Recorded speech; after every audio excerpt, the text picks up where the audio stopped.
ਦੋਸਤੋ 26 ਮਈ 2026 ਦੀ ਖੂਬਸੂਰਤ ਸਵੇਰ ਦੇ 2:30 ਵਜੇ ਆ ਤੇ ਸ਼ੇਰ ਹਾਜ਼ਰ ਆ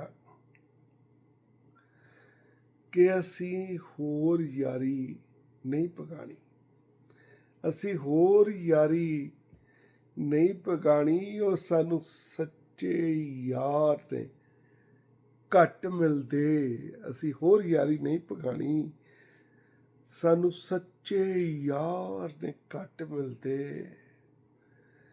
ਭੁੱਲਰ ਦੇ ਕਤਲ ਦੇ ਵਿੱਚ ਕਿਸ ਕਿਸ ਦਾ ਨਾਂ ਲਿਖਿਆ, ਭੁੱਲਰ ਦੇ ਕਤਲ 'ਚ ਕਿਸ ਕਿਸ ਦਾ ਨਾਂ ਲਿਖਿਆ। ਜੇ ਕਾਤਲ ਸੱਚ ਬੋਲਦੇ ਤੇ ਆਪਣਾ ਨਾਂ ਲਿਖਦੇ, ਜੇ ਕਾਤਲ ਸੱਚ ਬੋਲਦੇ ਤੇ ਆਪਣਾ ਨਾਂ ਲਿਖਦੇ। ਥੈਂਕਸ, ਧੰਨਵਾਦ ਤੁਹਾਡਾ ਸਾਰਿਆਂ ਦਾ।